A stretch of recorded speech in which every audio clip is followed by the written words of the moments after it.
Chapter 26. Like Illusion. Sakra praises the Bodhisattvas. Thereupon it occurred to Sakra, chief of gods, a bodhisattva, even if he courses only just so far, surpasses all. How much more so when he has known full enlightenment? A great gain has accrued to those beings. A good life do they live when their thought strides in all knowledge. How much more so when they have raised their thought to full enlightenment? To be envied are those beings, the very cream of all beings, who will know full enlightenment.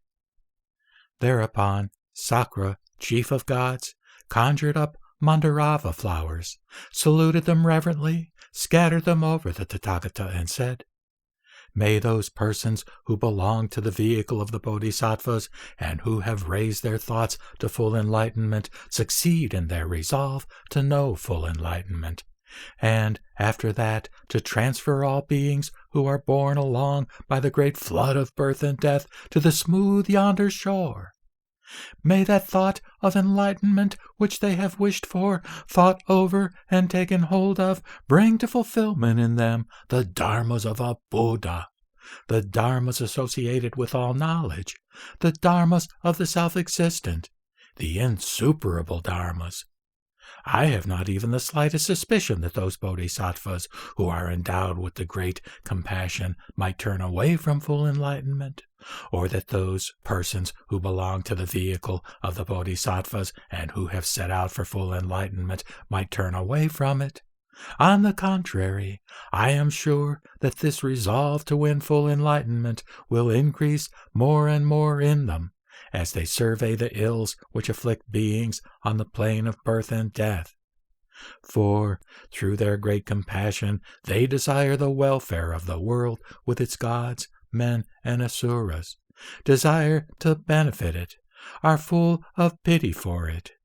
They who are endowed with this attitude of mind dwell in the attitude of mind which is expressed in their resolution that we have never crossed over. We shall help beings to cross over. Freed, we shall free them.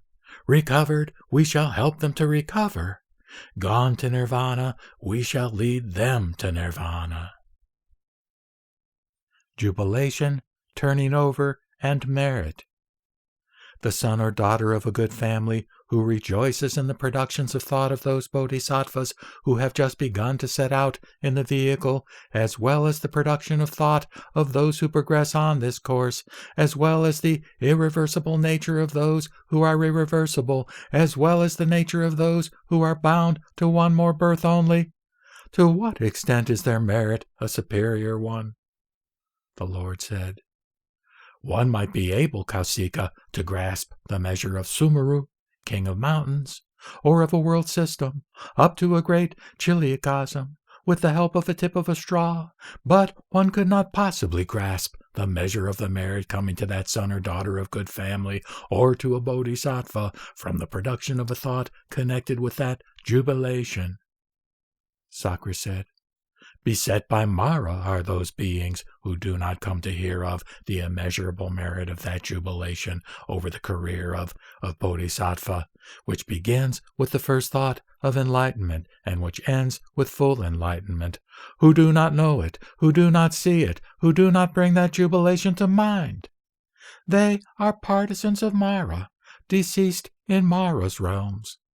For those who have brought to mind those thoughts, who have turned them over into supreme enlightenment, have rejoiced at them. They have done so in order to shatter Mara's realm. One should, O Lord, rejoice at the various stages of the thought which the bodhisattvas have raised to enlightenment. Son or daughters of good family who have not abandoned the Tathagata and the Dharma and the community, they should rejoice in those stages of the thought of enlightenment." The Lord said, "So it is, Kausika, and those sons or daughters of good family who have rejoiced in the stages of the thought of enlightenment, they shall, whether they belong to the vehicle of the bodhisattvas, or that of the Pratyeka Buddhas, or that of the disciples, soon please the Tathagatas and not displease them." Sakra said, "So it is, Lord. Therefore, wherever they may be reborn as a result of the wholesome roots they have planted when their hearts were filled with jubilation, there they shall be treated with respect, revered, worshipped, and adored. They shall never see any unpleasant sights, nor hear any unpleasant sounds, nor smell any unpleasant smells, nor taste any unpleasant tastes, nor come into contact with anything unpleasant to the touch. One must expect them to be reborn in the heavens and not in the places of woe, for they have rejoiced in the wholesome roots of countless beings, roots which bring happiness to all beings. The thoughts of jubilation of those who, after they have produced an urge toward enlightenment, have rejoiced over the successive stages of the thought of enlightenment in persons who belong to the vehicle of the bodhisattvas, shall, as they grow, become the nourishers of full enlightenment. After they have won full enlightenment, they also shall lead countless beings to nirvana. The Lord said, "So it is, Kausika, as you have said it, through the Tathagata's might.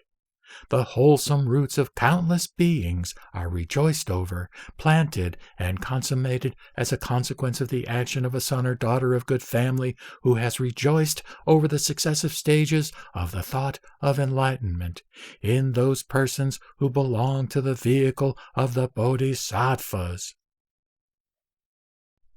The nature of illusion. Subhuti asked, "But how can a thought which is like illusion know full enlightenment?" The Lord said, "Subhuti, so you see the thought which is like illusion as a separate real entity?" Subhuti said, "No, Lord." The Lord said, "Do you see illusion as a separate real entity?" Subhuti said, "No, Lord." The Lord said, "When you see neither illusion nor the thought which is like illusion as a real separate entity, do you then perhaps see that Dharma which knows full enlightenment as something other than illusion, or as something other than the thought which is like illusion?" Subhuti said, "No, Lord, I do not. In consequence, to what Dharma could I point and say that it is, or it is not? But a Dharma which is absolutely isolated, to that one cannot attribute that it is, or that it is not. Also, an absolutely isolated Dharma does not know full enlightenment, because a Dharma which has no existence cannot know full enlightenment. Therefore, then, O Lord, perfect wisdom is absolutely isolated. But a Dharma which is absolutely isolated, that is not a Dharma that should be developed, nor does it bring about or remove any Dharma. How then can a bodhisattva, by resorting to an absolutely isolated perfection of wisdom, know full enlightenment? Even full enlightenment is absolutely isolated. If, O Lord, the perfection of wisdom is absolutely isolated, and if full enlightenment is absolutely isolated, how can the isolated become known through the isolated?" The Lord said, "So it is, Subhuti. It is just because the perfection of wisdom is absolutely isolated that the absolutely isolated full enlightenment is known by it. But if a bodhisattva forms the notion that the perfection of wisdom is absolutely isolated, then that is not the perfection of wisdom. It is thus certain that it is thanks to perfect wisdom that a bodhisattva knows full enlightenment, and that he cannot know it without resorting to it. The isolated cannot be known by the isolated, and nevertheless a bodhisattva knows full enlightenment, and he does not know it without resorting to the perfection of wisdom." Subhuti said, "As I understand the meaning of the Lord's teaching, a bodhisattva in this way courses in a deep object." The Lord said, "A doer of what is hard is the bodhisattva who courses in a deep object, and who yet does not realize the object or gain, that is, on the level of disciple or pratyeka Buddha." Subhuti said, "As I understand the meaning of the Lord's teaching, there is in this way no bodhisattva at all who is a doer of what is hard. For that very Dharma is not got at, which could realize, nor that which could be realized, nor that by means of which one could realize. If, When this is being taught, a bodhisattva does not despond, become cowed or stolid, does not turn back, and remains unafraid. Then he courses in perfect wisdom. When he does not review it as a certain fact that he courses, then he courses in perfect wisdom. If he does not review it as a real fact that he is near to full enlightenment, then he courses in perfect wisdom. If it does not even occur to him that he has kept aloof from the level of disciples and Pratyeka Buddhas, then he courses in perfect wisdom. It does not occur to space that I am near to this, or I am far from that, for space does not make such determinations. Just so, it does not occur to a bodhisattva who courses in perfect wisdom that full enlightenment is near to me, the level of disciple in Pratyeka Buddhahood is far from me. For the perfection of wisdom does not make any discriminations. It is as with a man created by magical illusion, to whom it does not occur that the conjurer is near to me, but the assembled crowd of spectators is far from me. For illusory men make no such discriminations. It is as with the reflection of an object in a mirror or in water, to whom it does not occur that the object which produces the reflection is near to me, but those who come along in that mirror or bowl of water are far from me. For that reflection of an object makes no discrimination. Just as the Tathagata, because he has forsaken all constructions and discriminations, finds nothing dear nor not dear, just so a bodhisattva who courses in perfect wisdom. For there is no discrimination on the part of perfect wisdom. Just as the Tathagata is one who has forsaken all constructions and discriminations, even so perfect wisdom has forsaken all constructions and discriminations. It does not occur to a fictitious creature which the Tathagata has magically conjured up that the level of disciples and Pratyeka Buddhas is far from me.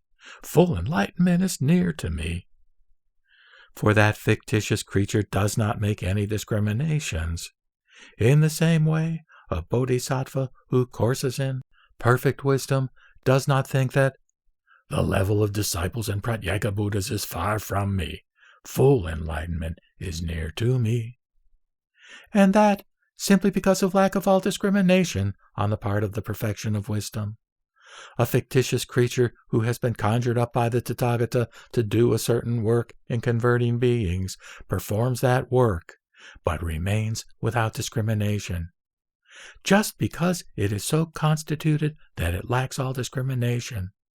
Just so a bodhisattva performs the work for the sake of which he develops the perfection of wisdom, but the perfection of wisdom remains without discrimination, because it is so constituted that it lacks all discrimination.